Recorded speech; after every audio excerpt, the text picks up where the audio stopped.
안녕하십니까. 매일 아침 조간신문의 주요 기사를 딱딱 풀어서 해석해드리는 조간 딱풀 8월 25일 화요일에 인사드립니다. 오늘 조간의 주요 기사들도 역시 코로나 사태입니다. 사회적 거리두기 3단계가 임박했다, 그런 기사들이 많습니다. 그것은 제가 말미에 소개를 해드리고, 눈에 띄는 오늘 시사기사, 이 시사기사는 모처럼 석국열차가 등장을 했습니다. 윤석열 조국, 석국열차, 조국과 윤석열 소식이 오늘 각 조간신문에 실렸습니다. 서로 결은 좀 다릅니다. 그런데 어떻게 보면은 결말은 같을 수도 있다. 특히 조국이 자기 대선에 놓을지도 모른다, 이런 이야기까지 포함이 됐고, 윤석열 검찰총장은 나를 일단 대선 여론조사에서는 빼달라, 이렇게 또 이야기를 한, 그걸 묘하게 겹치는 그런 대목이 있습니다. 자, 제가 재판 중인 피고인 조국은 펄펄 날고 검찰총장 윤석열은 가라앉아 있다, 이렇게 말씀을 드렸는데, 지난번 송옥근의 혼술 시간에 말씀을 드렸습니다. 그런데 이 펄펄 나는 조국을 겨냥한 책이 발간됐습니다.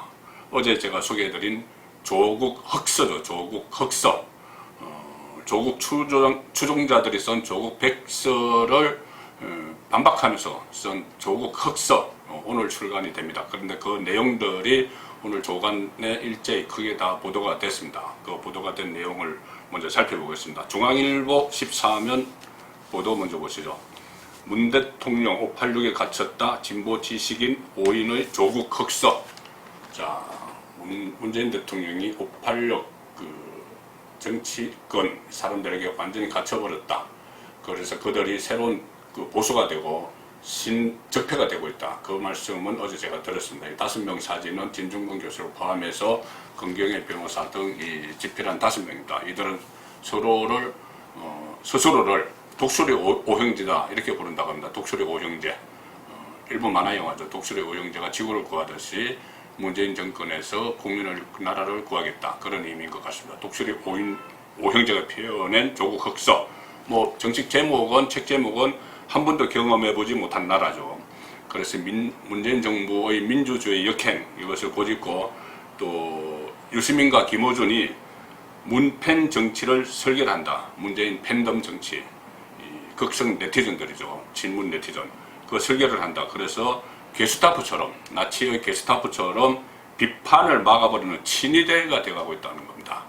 지금 그 상황이 그렇죠. 누구든지 문재인 정권을 비판을 하면은 엄청난 댓글, 욕설도 막 섞이는 댓글을 받습니다. 그것은 야권 사람이든 여당 사람이든 가리지 않죠. 그래서 그것을 게스타프처럼 비판을 막는 친위대가 되어가고 있다, 이렇게 비판을 하는 겁니다. 15명이 있는데 그 중에서 진 교수는 이렇게 이야기를 했네요. 유시민 씨는 동양대 표창장이 위조라는 걸 알고 있었다. 이 책에서 그런 폭로를 하는 겁니다. 제가 알려줬다. 내가 정경심이 만든 표창장, 아들 딸 위해서 만든 표창장 가짜다, 이렇게 알려줬다. 그런데 유시민의 반응이 놀라웠다, 이렇게 이야기합니다. 표창장이 가짜라 해도 큰 문제가 아니다, 이렇게 이야기를 했다고 합니다. 글쎄요, 이것이 이 진보의 민낯이겠죠. 그리고 김어준 씨, 스피커, 문재인의 스피커 김어준 씨에 대해서는 약간 사이비 교주 같아. 웬만한 사람들은 거짓말을 할 때 겉으로 티가 나기 마련인데, 김어준 씨는 그냥 고한다.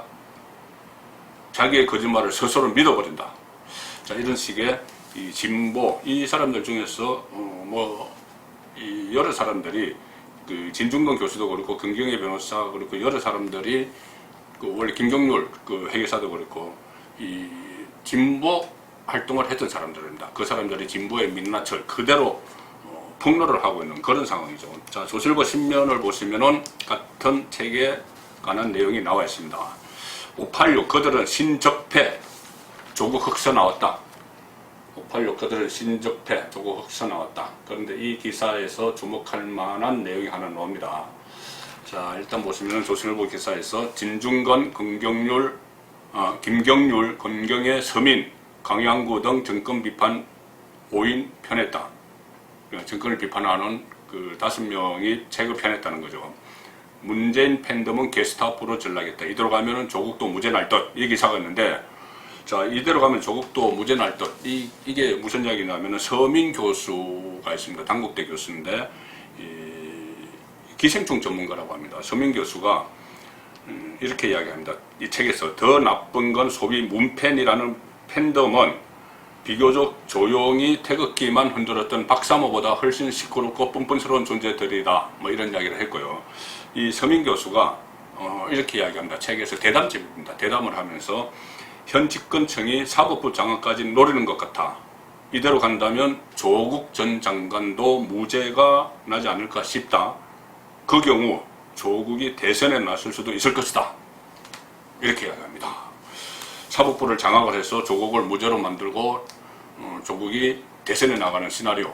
지금 워낙 친문 쪽에 주자들이 씨가 말랐기 때문에 그런 시나리오들이 있다고 제가 한 몇 차례 말씀을 드린 적이 있습니다. 자, 서민 교수의 그런 추측에 대해서 진중권 교수가 맞장구를 쳤습니다. 어떻게 쳤냐면은 결과가 어떻게 나오든 재판은 오래 걸릴 것이다. 최종심까지 가려면 다음 넘길 수도 있다. 이렇게 이야기하면서도 질질 끌 수도 있다. 조국 재판이니까 다 빨리빨리 안 하고. 그렇지만 다만 주요한 혐의에서 무죄가 되면 뭐 좀 해보겠다고 나서는 상황은 충분히 예상할 수 있다. 뭐 좀 해보겠다고 자기 대권에 나서겠다고 하는 상황은 충분히 예상할 수 있다. 저는 저희 조국 씨의 최근 행보를 보면은 정말 충분히 가능성이 있는 시나리오라고 봅니다. 지금 일종의 재판에서 무죄를 받기 위한 여러 가지 활동들을 하고 있죠. SNS에 글을 올려서 자기 합리화를 막 하고 자기를 비판했던 기자들 고소하고 유튜버 고소하고 또 최근에는 뭐 부인 정경심 씨 수사했던 검사를 감찰을 해달라 이렇게 뭐 요구를 하고 이런 상황들 상식적으로는 납득이 안 되는 행동이죠. 그런데 이런 행동을 통해서 문재인 팬덤처럼 조국 팬덤을 구축을 하려고 하는 겁니다. 조국 팬덤을 구축을 해서 막 재판부에다 압박을 넣어서 무죄를 만들고 그리고 또 그 무죄를 바탕으로 해서 이 대권 도전에 나서는 그러니까 여론재판, 무죄, 대권 도전 그 수순을 밟는 것 아닌가 그런 생각이 듭니다. 그래서 이 책에서도 그런 내용들이 일부 소개가 되는 것 같습니다. 자, 조국의 맞은편에 있는 사람은 윤석열이죠. 윤석열 검찰총장. 피고인 조국, 윤석열 검찰총장. 그런데 윤석열 검찰총장은 최근 가라앉아 있습니다. 자기 대선 주자 여론조사에서 3위가 나오죠. 뭐 이낙연, 이재명, 이낙연 그 이어서 3위가 나오고 또 야권이라고 하면 그렇습니다. 반문재인 쪽에서는 1위를 하는 그런 여론조사 결과가 계속 나옵니다. 갤럽 최근 조사에서는 9% 지지율을 받았죠. 그런데 윤석열 총장이 그 전에 한번 이야기했듯이 다시 대검을 통해서 최근 여론조사 업체들에게 자기 대권 후보 여론조사에서 나는 빼달라 또 그렇게 이야기를 했다고 합니다. 소나기는 피하자는 생각이겠죠. 본인을 향한 여러 가지 견제가 들어오기 때문에 정권 차원에서 일단 피해가자 이런 제스처를 쓰는 것 같습니다. 그러니까 펄펄 나는 조국과 달리 윤석열은 지금 가라앉은 상태에서 암중모색을 하는 그 단계가 아닌가 싶습니다. 모난 돌이 정을 맞기 때문이죠. 그래서 일단은 이 소나기를 좀 피해가보자 해서 여론조사에서도 나를 좀 빼달라 뭐 이렇게 이야기하지만은 또 제가 들은 바로는 들리는 바로는 윤석열 총장도 정치에 상당히 관심이 있다. 그래서 여론의 추이에 민감하다 그런 이야기도 들리긴 합니다. 어쨌든 지금은 때가 아니라고 싶었는지 여론조사에서 빼달라고 이야기를 했죠. 자, 이렇게 윤석열이 몸을 낮추고 있지만은 고개를 숙이고 있지만은 집권 세력에서는 윤석열의 마지막 남은 힘까지 빼기 위한 그런 작업들을 착착 진행하고 있습니다. 그렇기 때문에 윤석열의 운명은 여전히 불투명하다 그렇게 보입니다. 정권이 워낙 더 세게 압박을 하고 있기 때문입니다. 중앙일보 12면을 보시면요. 검찰 인사가 중간 간부 인사가 곧 있습니다. 얼마 전에 검사장 인사에서 윤석열의 여러 가지 윤석열과 가까운 검사장급 간부들을 다 쳐냈죠. 이번엔 또 중간 간부 인사가 27일 모레 발표가 되는데 중앙일보 제목은 이렇습니다. 윤석열 사단 또 핀셋 자천되나? 핀셋 자천. 윤석열과 가까운 검사들 딱딱 찍어내서 자천시키는, 지금까지 그래왔죠. 또 핀셋 자천되나, 윤석열의 고심은 깊어진다 이겁니다. 27일에 검찰 중간 간부 인사가 발표되는데 법무부는 검경 수사권 조정을 반영한 것이다 이렇게 이야기하지만은 지금 윤석열을 보좌하던 대검 검사 상당수가 이동할 걸로 보입니다. 그 가운데 윤석열 총장은 침묵 속에서 조직 운영하는 구상을 하고 있다 이건데, 구체적으로 보면은 한 두 가지만 보면은 그 채널A 기자 강요미수 의혹 사건 수사하다가 한동훈 검사장과 육탄전을 벌인 정진우 서울중앙지검 형사1부장은 자리를 지킬 거다 이런 예상이 나오고, 그 살아있는 권력을 수사하거나 윤석열과 가깝다는 평가를 받는 부장검사들의 거치도 주목되는데, 이 청와대 울산시장 선거 개입 의혹 사건 그리고 이재용 삼성전자 부회장 사건을 각각 맡은 김태은 공공수사 2부장 그리고 이복현 경제범죄형사부장은 아마 교체될 거다. 지난 1월 인사 때 남아있었다는 이유로 교체될 거다. 이렇게 그 전망이 나옵니다. 자, 그리고 또 서울신문 11면에도 이와 유사한 기사가 나오는데 좀 더 구체적입니다. 79세대, 검찰의 79세대를 전면 배치해서 검찰이 젊어진다. 그 결과는 윤석열 총장 힘 빼기, 보복 인사가 우려된다. 검찰을 물갈이한다는 것이죠. 일단 윤석열 총장과 가까운 사람들은 좀 그 고참 검사들이니까는 물갈이를 하면서 윤석열의 힘을 뺀다. 또 새로운 수법입니다. 79세대라는 건 70년대생, 90년대 학번을 전면 배치한다. 검사들은. 그리고 울산 선거 개입 수사 검사 등은 자천 가능성이 있는데, 자천하면은 형평성이 잃었다는 비판 피하기는 어려울 것이다. 이렇게 경고를 합니다. 추미애 장관과 청와대가 지난 7일에 고위 간부 인사를 했죠. 그때 윤석열 검찰총장의 측근들을 내치는 대신 친정부 성향 및 호남 출신들을 대거 요직에 앉혔다. 그런데 이번 중간 간부 인사도 비슷한 흐름으로 나타난다면 허수아비 총장을 만들기 위해 검찰의 독립성을 훼손시켰다는 비판이 다시 제기될 전망이다. 자, 이렇게 서울신문은 비판적인 논조를 세웠습니다. 허수아비 총장을 만들기 위해서 인사를 막 하고 있다는 그런 의미죠. 자, 윤석열 총장이 앞으로 어떤 그 선택을 하고 행보를 할지에 따라서 반문재인 진영의 대표 대선 주자가 되느냐, 아니면 그냥 임기 1년만 채우고 그냥 검찰총장의 1억 하나 남기고 끝나느냐, 그것이 판가름이 날 겁니다. 그리고 만일 윤석열이 대권 주자가 된다면 조금 전에 말씀드린 것처럼 조국이 팬덤을 형성해서 여론재판에서 무죄받고 대권주자가 된다면 친문의 대권주자, 반문의 대권주자, 윤석열과 조국 석국 열차가 이 수사 또 법정 여기에 이어서 대권에서 석국 열차가 충돌하는 그런 일이 벌어질 수 있는 셈입니다. 정치에서는 모릅니다. 무슨 일이 일어날지 아무도 모릅니다. 자, 이 상황에서 정치권에서 제2의 윤석열로 보는 인물이 한 사람이 있죠. 바로 최재형 감사원장.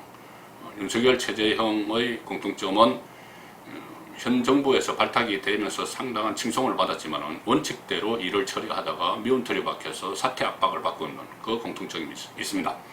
자, 최재형 감사원장도 과거에 그 이해창 감사원장처럼 대쪽 이런 이미지를 받으면서 대권 주자로까지도 또 거론이 되고 있죠.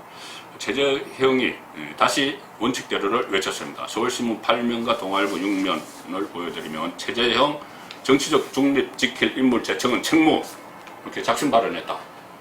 어제 국회에 나왔는데 여당 의원이 왜 김오수 대통령이 제청하는 임무를 하지 않느냐, 그 법무부 차관이죠. 친정권적인 그때 이 최재형 감사원장이 반대를 했다. 너무 정치적 중립을 지키지 않을 인물이다. 정치성이 강하다. 이래서 반대를 했다는 그 내용은 있었죠.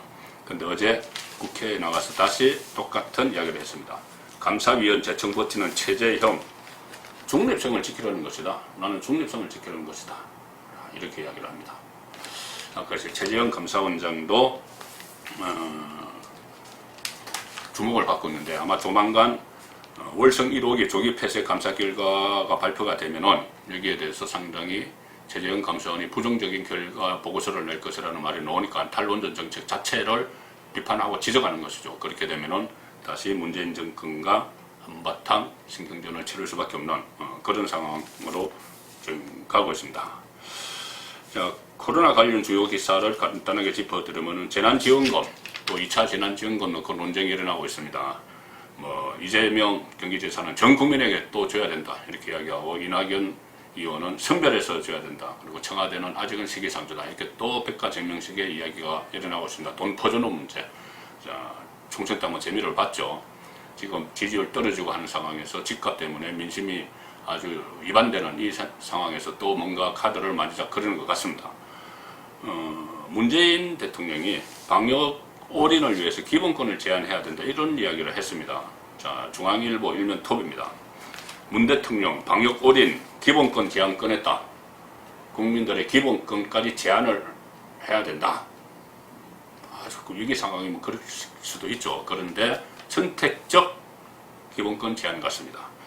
문 대통령 어떤 종교 표현 자유도 국민 피해 입히며 주장해서는 안 된다.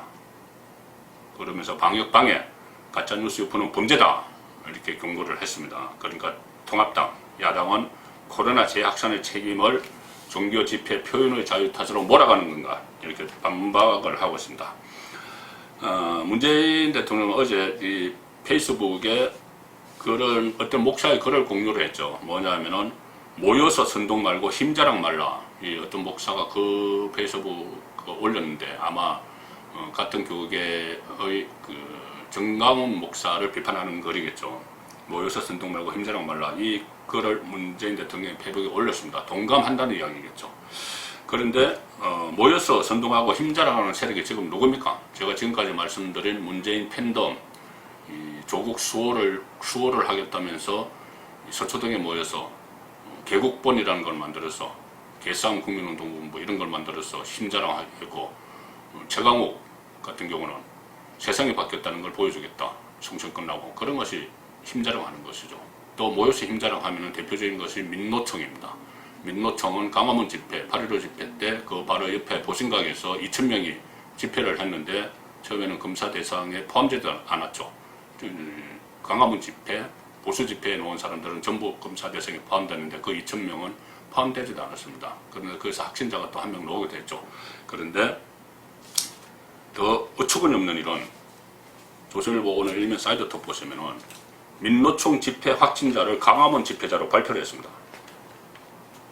민노총 집회에 나갔다가 확진된 기아자동차 노조원을 지자체에서, 경기도 지자체에서 강화문 집회에 나와서 확진된 사람들에 포함을 시켜서 통계를 내고 민노총은 없는 것처럼 그렇게 왜곡을 했습니다. 여당 지자체와 보건당국이 명시를 했습니다. 강화문 집회에 참석했던 사람이다. 그런데 실제로는 민노총 집회 확진자였죠. 자, 이런 여러 가지 이해하지 못할 일들이 지금 코로나 시국에서 벌어지고 있습니다. 그것을 코로나, 국민의 건강과 재산을 지켜야 하는 정권이 이 코로나를 정치적으로 악용하기 때문입니다. 그래서 방역 올인도 좋고 기본권 제한도 좋지만 그것이 반대파에게 적용하는, 반대파에게만 적용하는 선택적 기본권 제한이 되면 안 되겠습니다. 저는 내일과 모레 출장이 있습니다. 출장이 있어서 안타깝게도 이틀 동안 조간딱풀을 전해드리지 못하게 됐습니다. 금요일 아침에 다시 조간딱풀로 찾아뵙겠습니다. 조간딱풀이었습니다.